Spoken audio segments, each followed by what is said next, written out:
last night by 14. The Lakers have lost 3 in a row and fell below 500 for the first time since November 10th.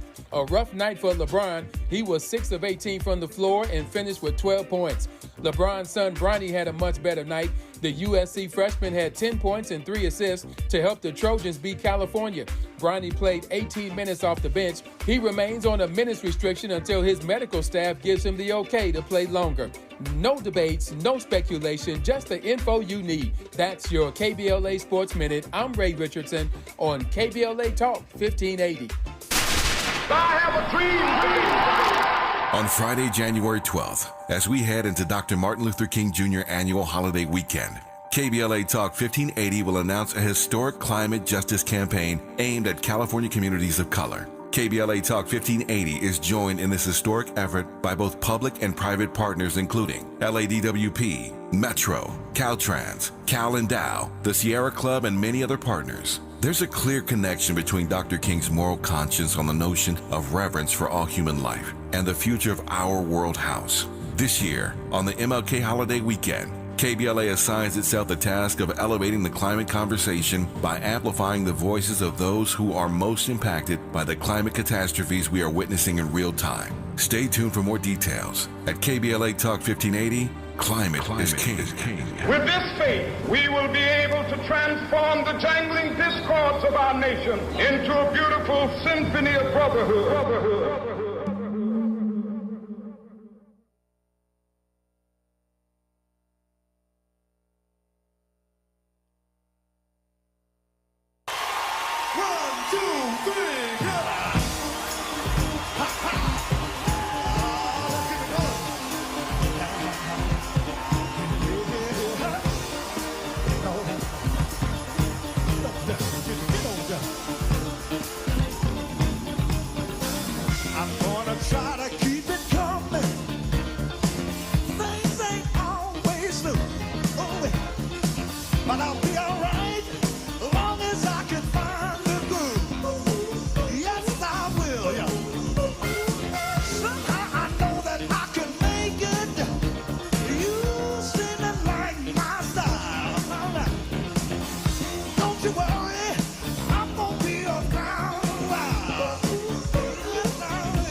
Live from historic Leimert Park in Los Angeles, California, I'm Tavis Smiley, and I'm so glad to see you and me back in stride again.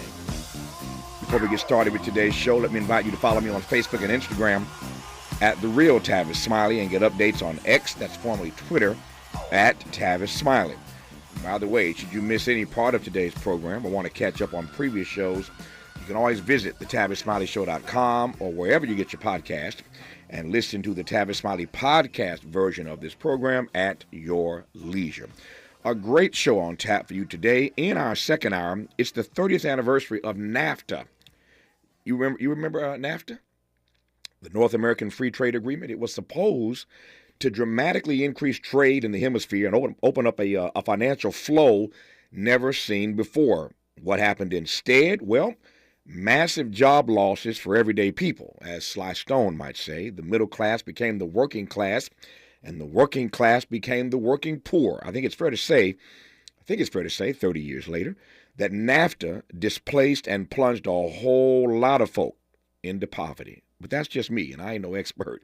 But Lori Wallach is. She is the director of the Rethink Trade at American Economic Liberties, and she joins us in hour 2 to talk about the price that you and I are paying right now for hyper-globalization. Lori Wallach in hour 2. In our third hour, noted Harvard Law professor Randall Kennedy on the resignation of Claudine Gay.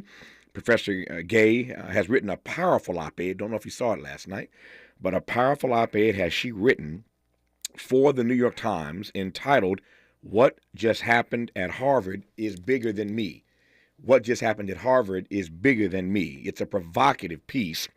I will share some of what she had to say in her essay in hour 3, and then we'll dissect it all and get his thoughts in hour 3. Randall Kennedy, Harvard Law professor, distinguished professor of law, at Harvard. But in this first hour, this Saturday marks the third anniversary of the January 6th Capitol riots, and in some ways, America is still on edge. Dr. Peter Smiley is professor of sociology at Chapman University and joins us now for a conversation about the enduring threats to American democracy. Dr. Smiley, good to have you on this program, sir. How are you today? I'm doing well. Thanks for having me. It's good to have you on the program. Glad we have an hour. There's a whole lot to unpack on the eve of this third anniversary. Let me start with this. This is abundantly clear to anybody who's paid attention over the last 3 years that we saw in real time one attack, but there are two interpretations of that attack. Biden, of course, is out right now and out over the weekend sharing his view. They're both, using this to make their political messages, to hone in, I should say, on their messages on the campaign trail. So Biden is using January 6th as a political rallying cry in the way that he is. Donald Trump using January 6th as a political rallying cry in the way that he is. Again, one attack, two interpretations. What do you make of that reality 3 years later? Well, it's a part. It reflects how collective memory often can be distorted and reframed, and that there are these potential multiple interpretations for the same event. One of the things we're seeing, recent poll by Washington Post and the University of Maryland shows declining numbers of Republicans who see January 6th attack on the Capitol as involving substantial amounts of violence. We see declining numbers of Republicans seeing Trump as playing a role in terms of inciting the violence. So this is part of this reframing process that has been happening in part because of Trump promoting this kind of counter narrative, but also because of what we see in terms of various types of media outlets, whether it's internet-based newspapers that basically traffic in disinformation, the various social media platforms from mainstream to fringe ones that traffic in disinformation. So we have this machinery that's developed over the last couple decades that has the capacity to reframe historical events in a way that we've really never quite, I don't think, dealt with in terms of the technology that is underpinning all of this kind of reframing. Yep.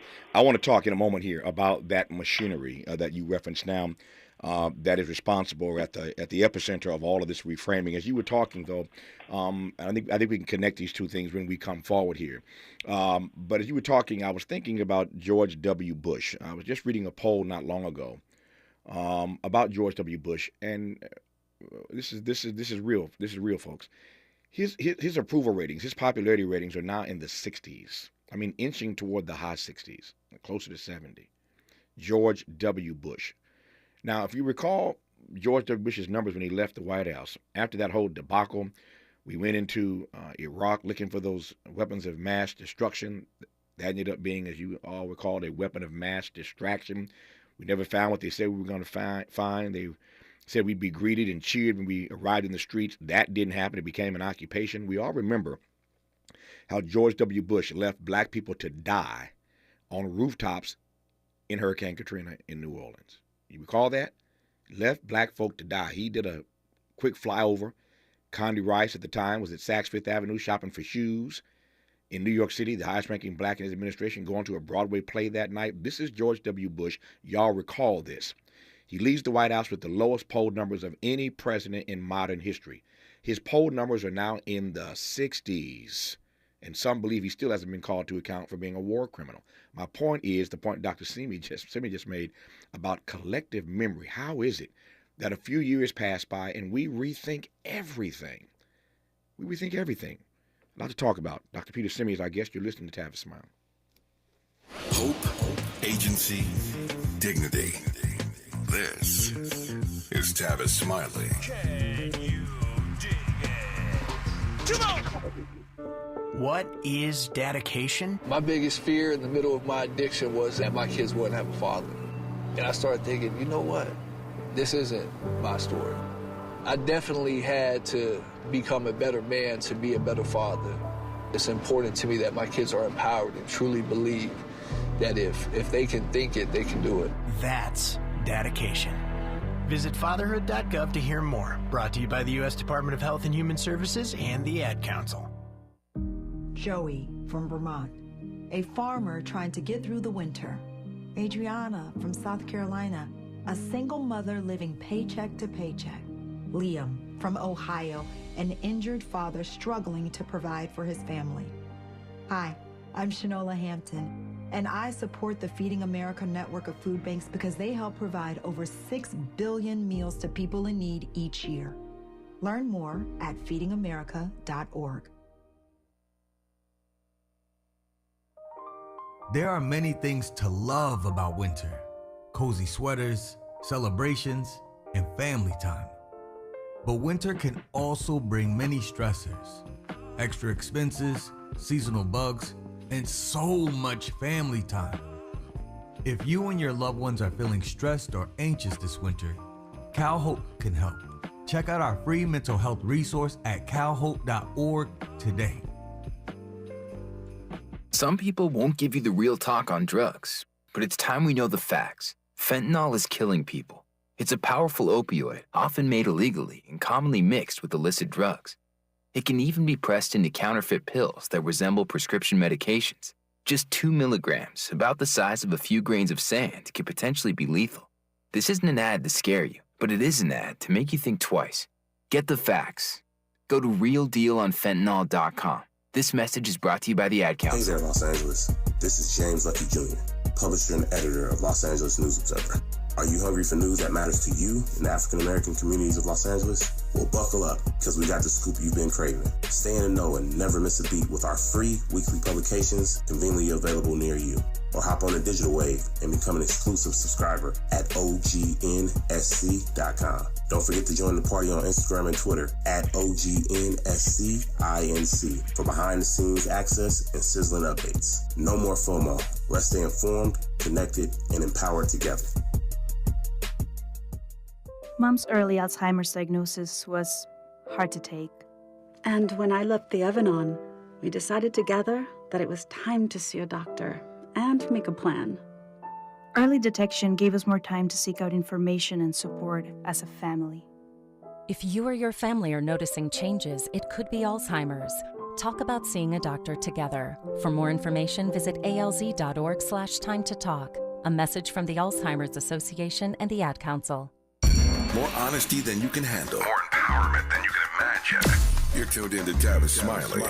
Tavis Smiley and Dr. Peter Simi, who is professor of sociology at Chapman University, talking about the third anniversary of the January 6th insurrection. Yesterday, we were honored on this program to have a brilliant conversation with Benny Thompson, the congressman out of Mississippi, who, as you know, was the chair of the January 6th Select Committee that made Jack Smith's case possible against Donald Trump. So we had a great conversation with Benny Thompson. If you missed it, go to our social media platforms and TavisSmileyShow.com and check out the podcast of our excellent dialogue yesterday with Chairman Thompson. That said, I was mentioning George Bush a moment ago, George W. Bush, because Dr. Simi made a powerful point about the ways in which technology these days and the way it is used aids and abets in a machinery, has created, in fact, a machinery that allows us to just sort of have a collective memory that gets warped in a variety of ways. I was making the point that when George W. Bush left office, his poll numbers were the worst, literally, of any president in modern history. Now, a few years later, his poll numbers sit in the 60s, high 60s. And that is in part, I think, because of the advent of Donald Trump. I mean, compared to Donald Trump, George Bush looks like child's play in some respect. And let's just call it what it is. Michelle Obama, wittingly or unwittingly, and I think perhaps unwittingly, has been involved in the rethinking of George W. Bush at all these state events when she sits next to him and they're passing each other peppermints, which they've joked about. I'm not speaking out of color here, I'm out of turn. And she has said publicly many times, I just love him. I just love him. That, in part, as popular as she is, that helps to reframe the way we think about and see George W. Bush. So wittingly or unwittingly, the former First Lady Michelle Obama has been involved in the way we have rethought the Bush years and the Bush administration. But this is the same Bush, I repeat, that left black folk to die on rooftops in Katrina, the same one that got us in this mess in Iraq, and we rethought George Bush. I say all that to ask Dr. Simi how it is that you see this machinery working in real time on Donald Trump. That was George Bush.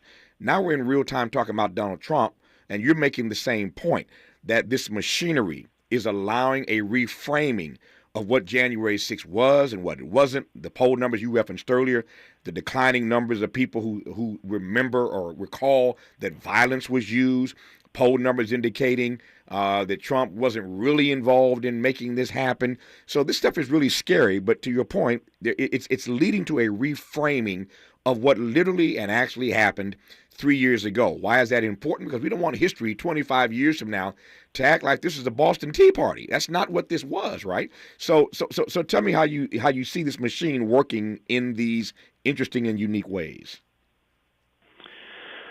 Well, yeah, it is a very scary time. I just underscore that.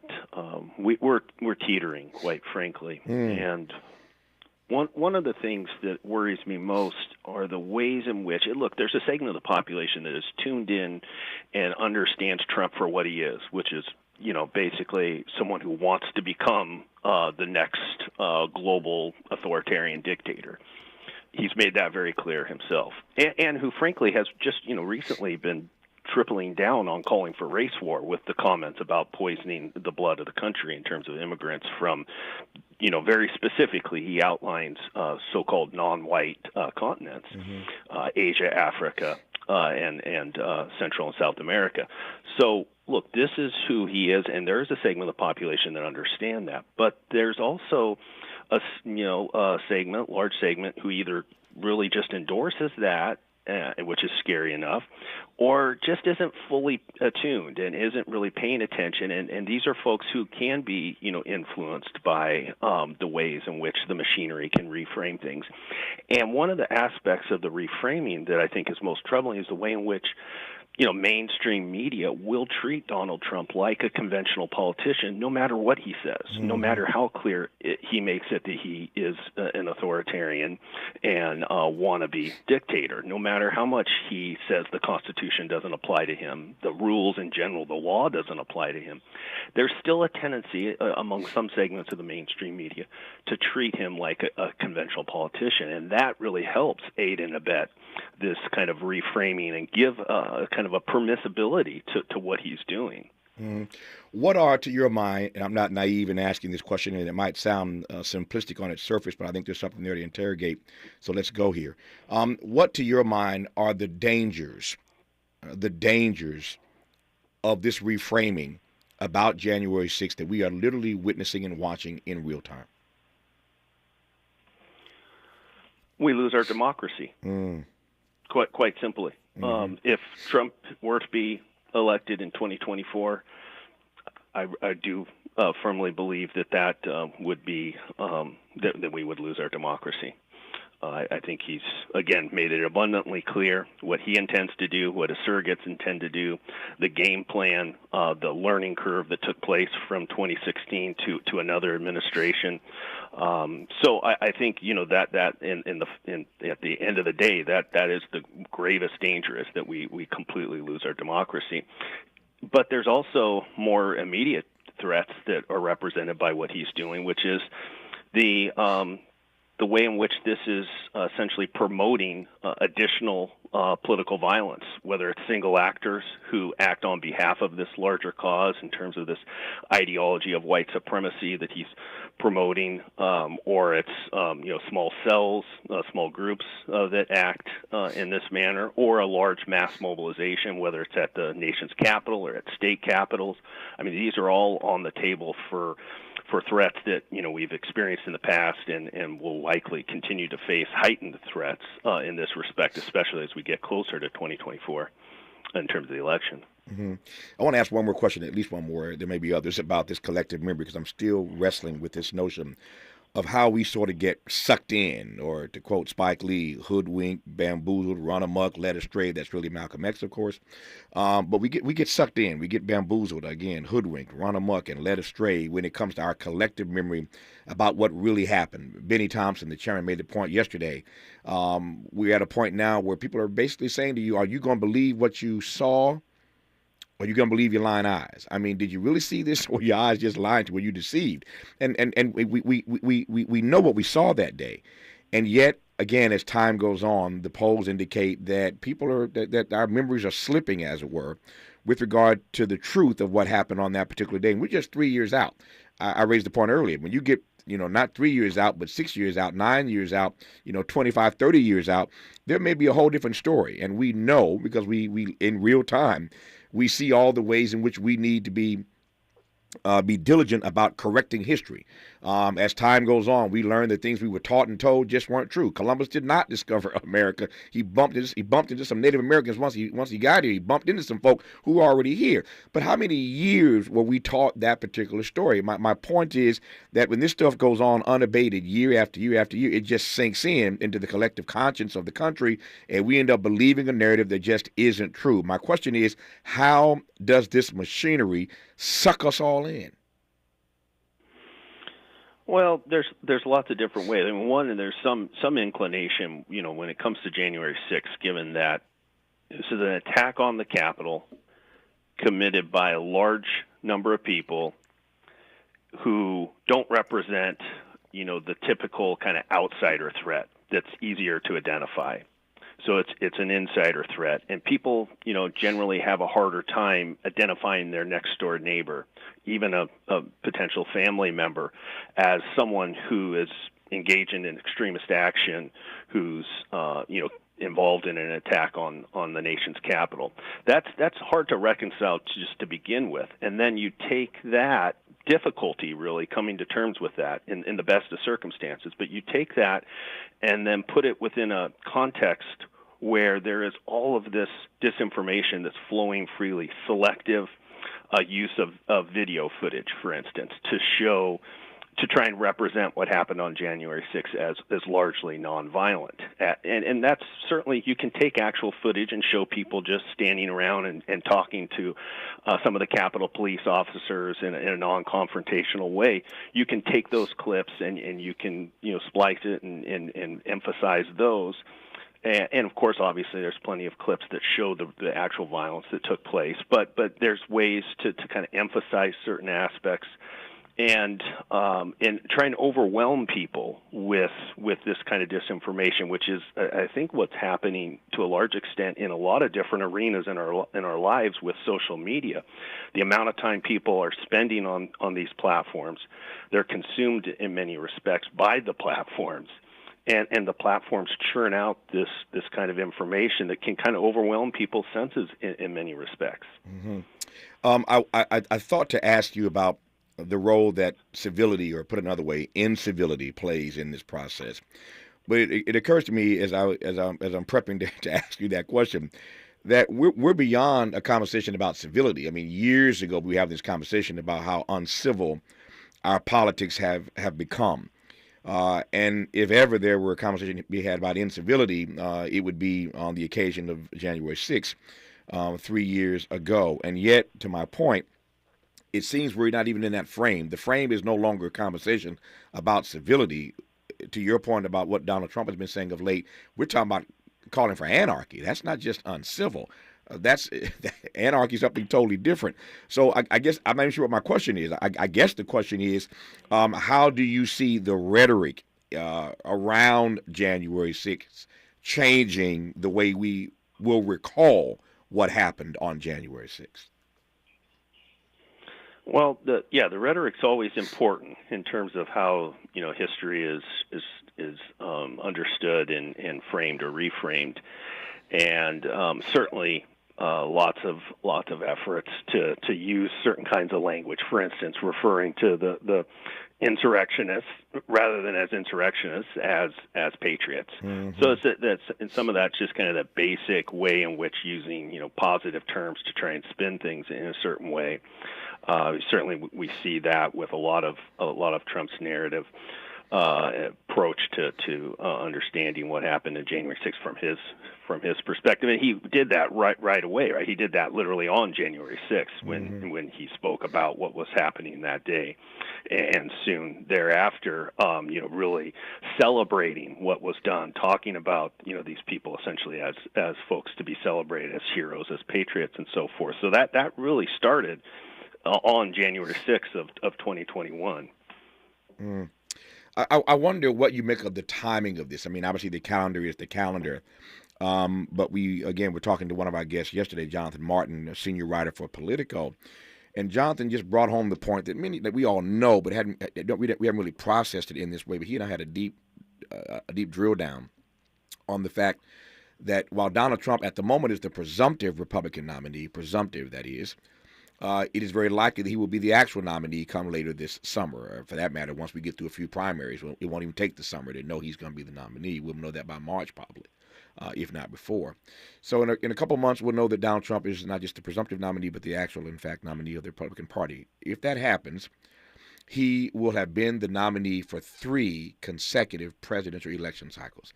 It's almost unheard of in this country that one guy would be the nominee of his party for 3 consecutive election cycles. That's a big deal. But what makes this particular moment uniquely different is that we're commemorating, others are celebrating. That's another conversation for another time, those who are celebrating it. But here we are on the 3rd anniversary of January the 6th, and at this particular moment, all of this other Trump drama is swirling around us. The Supreme Court is going to have to get involved to decide whether he's on these ballots or off these ballots. All these cases are being delayed and pushed further down the docket. So it's highly unlikely at this point, I shouldn't say highly, but somewhat unlikely that there'll be a verdict in any of these cases that will keep him off the ballot or keep him from being eligible to run for president. My point is that in this particular moment, looking back at January the 6th and the way that Biden will try to use it as a political rallying cry, the way that Trump will try to use it as a political rallying cry. These two guys are going to go again head-to-head, round 2. The timing of this 3rd anniversary of January 6th is interesting to me. That's my take on it. How do you read the timing of this? Well, I think the timing, unfortunately, is working. We talked about the machinery of social media. We also have, a different kind of machinery in terms of, bureaucratic systems as far as the legal system and the political system. And at the moment, I think some of these timing issues that you just outlined are unfortunately working in Donald Trump's favor. I thought you might say that. That's why I asked. Go ahead. I'm sorry. I thought you might say that. Yeah. No. So that's again, we'll see what happens with the Colorado case. We'll see what happens with Maine and whether other states also, kind of continue to move in that direction. I'm holding out some hope because these are states that are, essentially following the law. We think we have very good evidence showing Trump's involvement in terms of inciting the violence that happened on January 6th and really promoting and influencing what we saw in terms of the attack on the Capitol. So I'm trying to be hopeful there, but unfortunately I do think this other type of machinery is working in his favor at the moment. I want to ask you the same question I asked Benny Thompson, the chairman, yesterday when we come forward. I posed it to him yesterday. I want to pose it to you today. And the question is simply this. I'll let you think about it, and we'll continue when we come forward. I think, as I said to Benny Thompson yesterday, that states are making a huge mistake to keep Donald Trump off the ballot. I think strategically, or to quote George Bush, the strategery of keeping Donald Trump off the ballots is going to come back to bite Democrats in the behind. Now, it may not be an issue at all because the Supreme Court comes through and rules in his favor, which they likely will. Then it won't be, it's a non sequitur anyway. It's a non-issue, right? A non-starter if they rule in his favor to be on all these ballots, period. But I think it's a huge mistake for these states to try to keep him off the ballot. You call it following the law. I call it, dumb political decisions. We'll unpack that and I'll give you my thesis and hear your response when we come forward. Our guest is Peter Simi. You're listening to him right now on Tavis Smiley. What's your quarrel with the world? You're listening to Tavis Smiley. If you're like me, 60 and retired, making ends meet, especially here at the supermarket and drugstore, is tough. I'm so blessed to have found benefitscheckup.org. It's a free and confidential website from the National Council on Aging that connected me to $1,200 a year in programs that help pay for food, medicine, utilities, and more. Maybe it can help you. BenefitsCheckup.org. My daughter was diagnosed with a rare malignant rhabdoid tumor on the spine. They sent her straight to St. Jude. My hope was gone. But when you get there, everyone's like, hey, we're not going to give up. And when you see other people not giving up on your child, that makes all the difference in the world. When I found out I didn't have to pay, I was just grateful. They saved my baby's life. Finding cures, saving children. Learn more at stjude.org.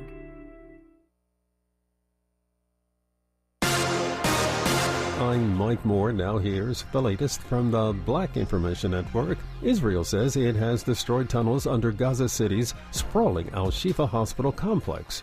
The IDF raided the facility in November as it searched for an alleged Hamas command center. U.S. officials have said they're confident Hamas used the hospital to hold some hostages taken on October 7th and to house a command infrastructure. The Congressional Black Caucus is calling for a stop to Medicare changes that could disproportionately affect Black and brown Americans. Nevada Democrat Stephen Horsford wrote a letter to the Centers for Medicare and Medicaid Services and the Department of Health and Human Services that discussed a March decision that tightens access to post-transplant testing for patients who have had a heart, lung, or kidney transplant.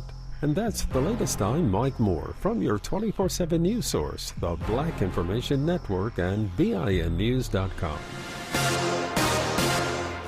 For victims of drunk and drug driving, our grief is unique. But you are not alone. You always have a place at MAD. Call our 24-hour victim helpline at 877-MAD-HELP or visit mad.org. This is the KBLA Sports Minute with Ray Richardson. The Clippers won their fourth straight. They went into Phoenix last night and won by 9. 33 points for Paul George, 30 for Kawhi Leonard. James Harden had 22 points and 11 assists. The Clippers are 9 games over 500. They are 13-2 since December 1st. Things are not getting any better for the Lakers. They lose at home to Miami last night by 14. The Lakers have lost 3 in a row and fell below 500 for the first time since November 10th. A rough night for LeBron. He was 6 of 18 from the floor and finished with 12 points. LeBron's son Bronny had a much better night. The USC freshman had 10 points and 3 assists to help the Trojans beat California. Bronny played 18 minutes off the bench. He remains on a minutes restriction until his medical staff gives him the okay to play longer.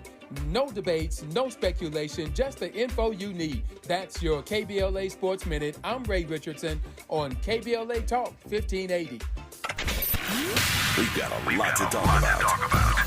Are you interested in catching up on all the latest entertainment news, trending topics, and exciting interviews? I got you. Tune in to The Raw Report with Robin Ayers, Monday through Friday, 6 to 7 p.m. I'm your host, Robin Ayers. Join me every weekday with some of the best entertainment contributors in the business as we break down what's going on, who's got next, and what not to miss. Only on The Raw Report with Robin Ayers. Unapologetically progressive. KBLA Talk 1580.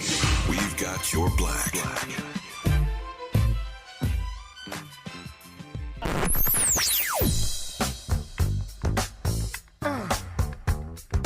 This is KBLA Talk 1580. Talk radio. That's music to your ears. We're unapologetically progressive. KBLA Talk 1580. Drought, war, and rising food prices have doubled the number of families facing malnutrition.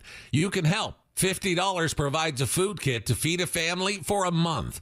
Just text the word radio to 97646. Some people won't give you the real talk on drugs, but it's time we know the facts. Fentanyl is killing people. It's a powerful opioid, often made illegally and commonly mixed with illicit drugs. It can even be pressed into counterfeit pills that resemble prescription medications. Just 2 milligrams, about the size of a few grains of sand, could potentially be lethal. This isn't an ad to scare you, but it is an ad to make you think twice. Get the facts. Go to realdealonfentanyl.com. This message is brought to you by the Ad Council. The possibility of lung cancer can be pretty scary, especially if you're one of approximately 8 million current or former smokers at high risk. That's why SaveByTheScan.org wants you to know that now there's a breakthrough low-dose CT scan that can detect lung cancer early, and it only takes 60 seconds. You stop smoking, now start screening. For an easy quiz to see if you're eligible, visit SaveByTheScan.org. It could save your life. SaveByTheScan.org is brought to you by the American Lung Association's Lung Force Initiative and the Ad Council. KBLA Talk 1580 is the exclusive media sponsor of This Light of Ours, activist photographers of the Civil Rights Movement. A dynamic new exhibition on view now at the Skirball Cultural Center in Los Angeles. This Light of Ours showcases more than 150 photos taken by movement insiders from diverse backgrounds that reveal the vital work undertaken by a broad coalition of organizers and everyday people whose collective action changed America. This Light of Ours is one of 3 temporary exhibitions currently on view at the Skirball, which together explore issues related to civil rights, immigration, and pluralism. Tickets and more information for all 3 exhibitions are available at skirball.org. That's skirball.org. SKIRBALL.org. Helping to make you the most knowledgeable person in your circle of friends. This is Tavis Smiley. This is Tavis Smiley, Dr. Peter Simi, who is a professor of sociology at Chapman University. We continue now our conversation about the anniversary of January 6th, the 3rd anniversary of January 6th, this Saturday. No more propitious time for a conversation about what did happen and what didn't happen, who was there and who wasn't there 3 years later, because as Dr. Simi made the point brilliantly earlier in this dialogue, our collective memory is starting to fade. And there's a machinery at work 24/7 to reframe what actually happened on January the 6th. President Biden is out across the country stumping, using January 6th as a political rallying cry. Donald Trump crisscrossing the country using January 6th as a political rallying cry. One attack, but 2 interpretations 3 years later. And we just want to make sure that in the months and years to come, we don't lose sight of what really happened on that particular day. And 3 years out, it's starting to get a little blurry for some Americans, and the polls are indicating that, as Dr. Simi again said earlier, just catching you up in case you've just tuned in, all kind of polls out now suggesting that people don't recall violence being the order of the day 3 years ago on January 6th. They don't recall that Donald Trump was really involved in what happened 3 years ago this Saturday. And so, again, no time like the present to get your mind right and to recall what really happened on January 6th 3 years ago. And history has a way of slipping. Somebody said, don't let me slip, because if I slip, I'm slipping, and then you know I'm straight tripping. Who was that? I think that was Snoop or somebody. But you take my point. Dr. Simi, the question that I posed to Benny Thompson yesterday, the chairman of the January 6th Select Committee, that I want to pose to you now, and that is whether or not you think these states, following the law or not, are making a mistake to keep Donald Trump off the ballot. Once again, the Supreme Court will ultimately get involved in this and have their say. You saw Donald Trump ask the Supreme Court yesterday to rule specifically on the Maine order that will keep him off the ballot there, at least temporarily. He's asked the court to rule on that. So they're going to get involved and make a ruling, I think, that will cover all these states, whether he is or is not eligible to be on these ballots.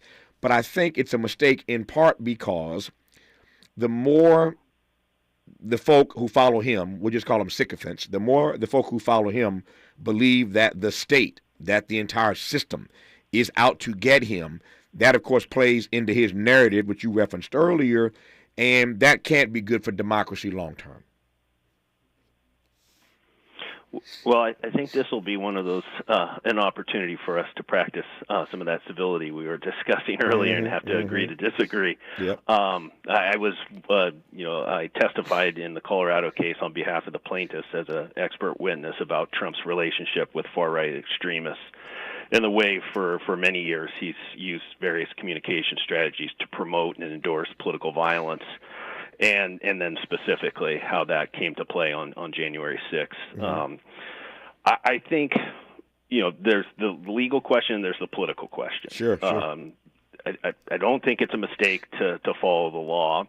And the political arguments against for instance, what you just referenced, the idea that it's better to beat him fair and square at the ballot box, to validate the results in that kind of way, that reinforces democracy in a more healthy way than what potentially could happen in terms of him being declared ineligible.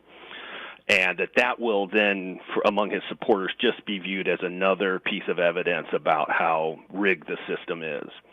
The problem with that, as I see it, from a political standpoint and also as a factual standpoint, is his supporters already think the system's rigged, and there's already a narrative in place that if the results are such that they're unfavorable to Trump in 2024, it's going to be declared a rigged election, just like 2020 was. And the idea of beating him fair and square at the ballot box doesn't mean much to his supporters because of these narratives that already exist and the way in which he's been able to effectively frame things. Sure. So I don't really see that, from a political standpoint as being all that helpful to say, well, this is, and again, because it is, I think, consistent with the law. So I do think it's actually consistent with democracy, and is a healthy exercise of democracy in terms of following the Constitution and preventing somebody who now has been declared to have been essentially guilty of inciting violence, during the attack on the Capitol, to allow that person to move forward with a presidential campaign, in my view, is so inconsistent with the law that I don't see how that actually is very healthy for democracy. Okay, so to your point, I love this. This is getting good, as we say around here. To your point, we're gonna practice civility here, but I'm gonna push back on you just for the sake of argument. Okay. Obviously, we feel the same about Donald Trump. There's no space between us on how we view Donald Trump, but I do think there's some space between us, perhaps, on practicing the democratic ideals that make this experiment in democracy worth advancing, if I can put it that way. So here's my retort to what you just said. And I have great respect for the fact that you testified in the Colorado case, and that's why I'm honored to bring this to this microphone all kinds of great guests for this audience. Here's a guy who was involved, a professor who testified in the Colorado case. And they found Donald Trump, of course, ineligible to be on their ballot. We'll see what happens in the days to come. But one of the democratic ideals that we have to assert and advance are the right to due process, fundamental fairness, and presumption of innocence. Due process, fundamental fairness, and presumption of innocence. Even for Donald Trump, he has not been found guilty of those things you allege that he has done. Now, we all believe he did it, but he's not been found guilty of those things. And so I'm not so sure that these states have the right to declare him ineligible for a ballot based on evidence that you and others testified about, for which at the moment he has not been found guilty. And so I believe in the rule of law, trust and believe, and I believe, if you're asking me, that Donald Trump in many ways has broken the rule of law. But part of the rule of law for me is not disconnected from fundamental fairness, due process, and presumption of innocence. And I think jumping out front to deny him ballot access is not just, again, political suicide. We can disagree on this civilly. I think it's political suicide, but I think it is not good for our democracy long term. Let me put it another way. If Barack Obama, the first African-American president of these United States, had been denied ballot access for something that he was alleged to have done, and black folk had not been given the chance to vote for Barack Obama, I'd be the first person, and everybody be lined up behind me saying, don't you dare keep that brother off the ballot over an allegation. If he's found guilty, all right, he's denied ballot access. So my point is, quoting again Benny Thompson yesterday, if it's good for the goose, it's good for the gander. We may not like Donald Trump, but I think foreclosing on his ballot access before he's found guilty of anything is a real problem for our democracy. That's my take. Professor Simi will respond to that when we come forward. You're listening, and I'm glad about it, to Tavis Smiley. Interrogating and unpacking. That's what we do around here. You're listening to Tavis Smiley. What is dedication? My biggest fear in the middle of my addiction was that my kids wouldn't have a father. And I started thinking, you know what? This isn't my story. I definitely had to become a better man to be a better father. It's important to me that my kids are empowered and truly believe that if they can think it, they can do it. That's dedication. Visit fatherhood.gov to hear more. Brought to you by the U.S. Department of Health and Human Services and the Ad Council. Joey from Vermont, a farmer trying to get through the winter. Adriana from South Carolina, a single mother living paycheck to paycheck.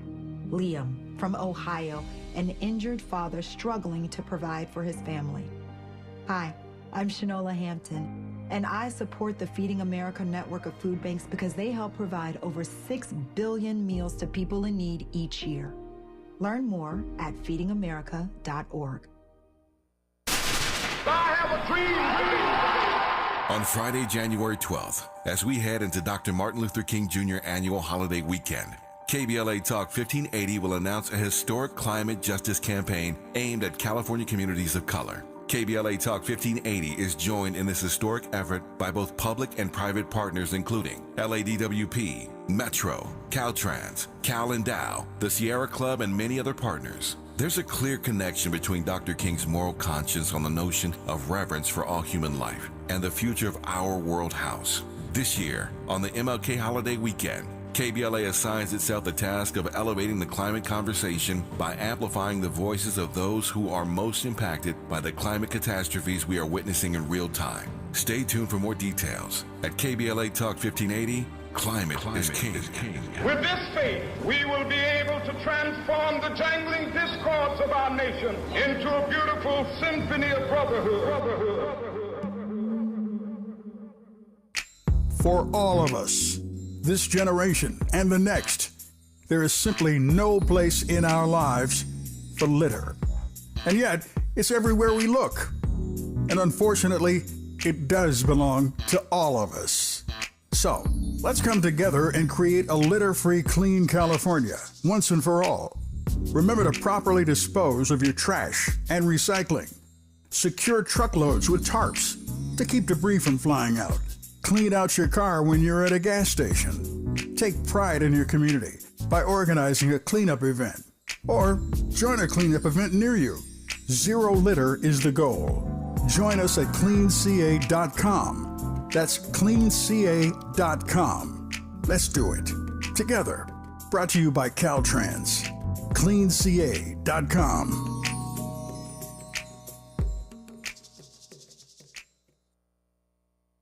Made fresh daily in Leimert Park, Los Angeles, California. You're listening to Tavis Smiley.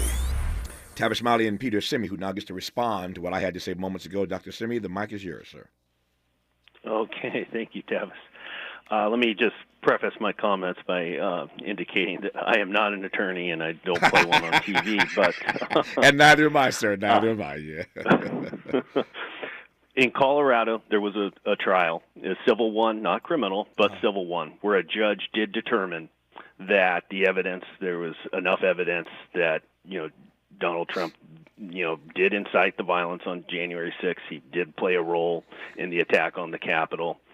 You have a state Supreme Court, while it was a 4-3 decision, in terms of affirming the district court judge's decision. None of the 7 state Supreme Court justices dissented in terms of the evidence showing his involvement in terms of inciting violence in the attack on the Capitol. So there has been, court proceedings. Donald Trump's team of attorneys had an opportunity to cross-examine witnesses that testified during the trial. They had an opportunity to present evidence in contrast. So it's not that as if Colorado just made a determination without any kind of due process. There was due process in terms of coming to the determination that he did play a role in the attack on the Capitol. Okay, I hear that argument in the state of Colorado. I guess the question is whether or not you think that we are, again, dealing with a hot mess, given that we got 50 states and 50 states can make 50 different decisions, and that ain't how this democracy is supposed to work when it comes to federal elections. Well, hot mess is fair. We're dealing with a hot mess in a lot of respects. This is one facet of a much broader hot mess, I would say. Sure. Does this make the hot mess worse? I don't see it that way. I see this as trying to, again, we talked earlier about the importance of preventing distortions of collective memory, and legal proceedings, I think, are an important aspect of how we try and rectify distortions in terms of the historical record. And so if nothing else, the Colorado case and others to follow potentially are an effort to help set the record straight and put in, very firm, detailed, documented evidence. This is exactly what happened on January 6th. Distortions, aside, social media platforms and their trafficking of disinformation aside, we've got a legal record in place here that shows really what happened on January 6th, and in part because of the efforts of the Select Committee and Congressperson Thompson and others' efforts. We do have these historical records in place to hopefully try and counter some of the disinformation that's obviously spreading widely. And I think that legal record is awfully important. When we come forward in our remaining moments, Dr. Simi, I want to ask you this.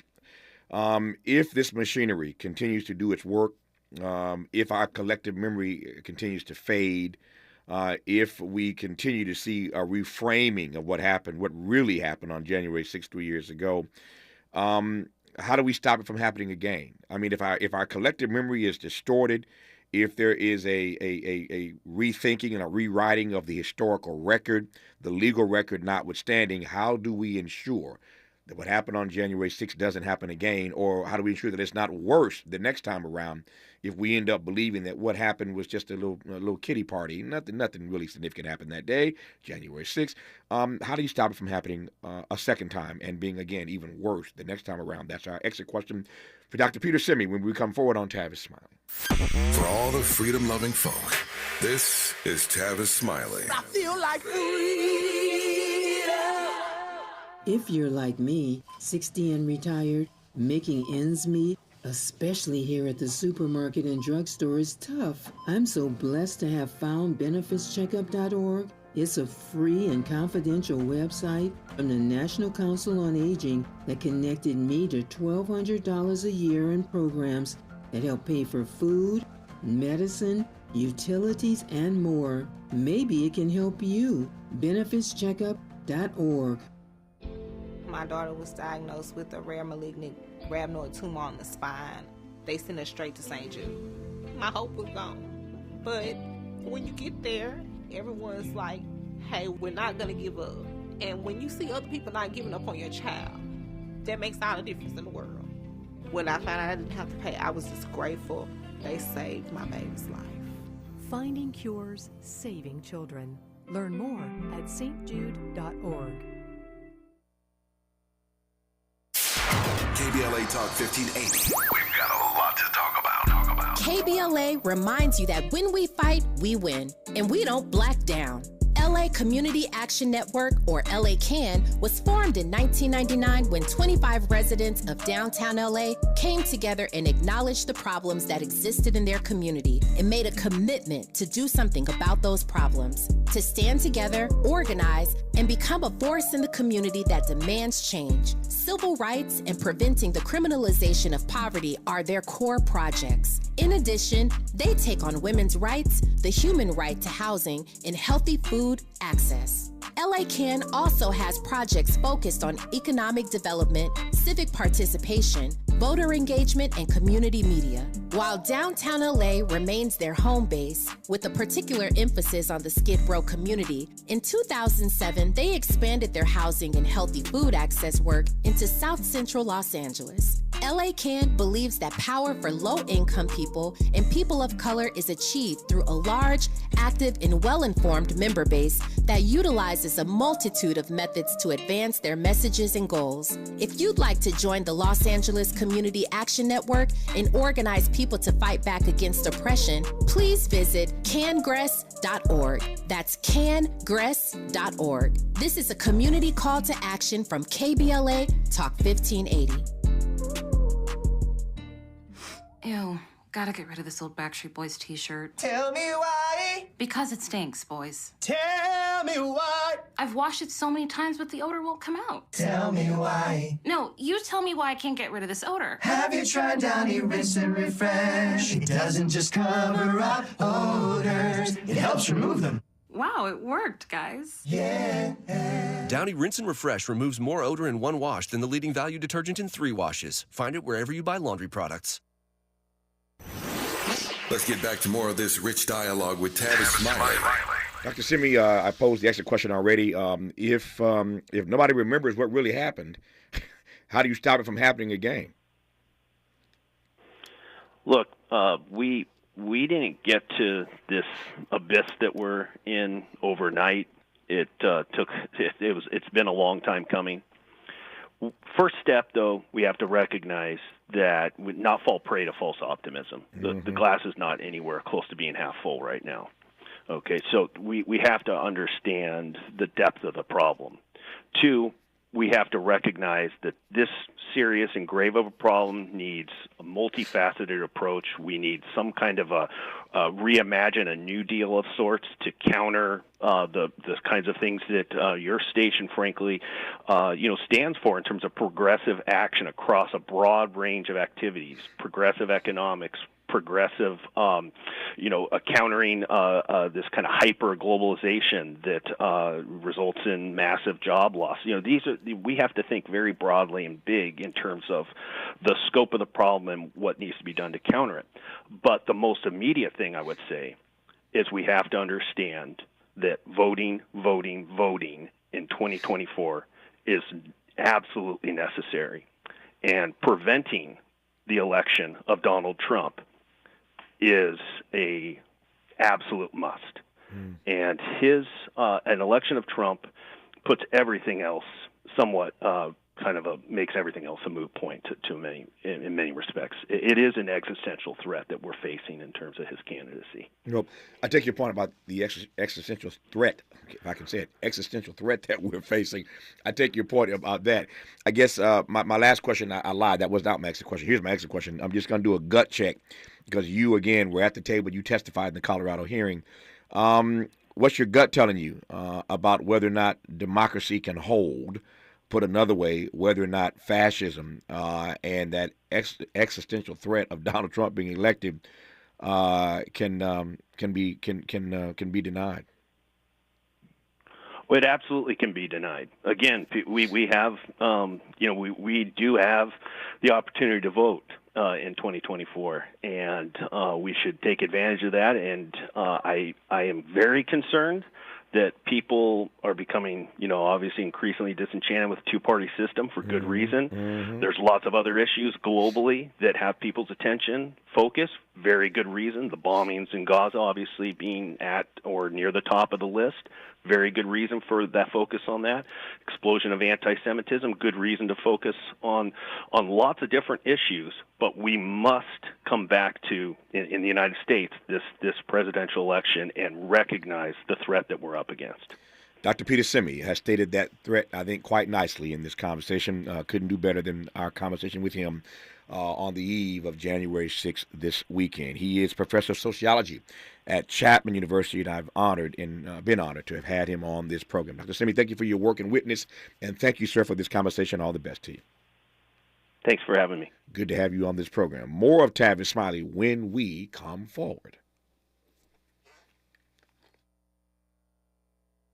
KBLA 1580 Santa Monica. I'm Mike Moore, now here at Center. U.S. officials have said they're confident Hamas used the hospital to hold some hostages taken on a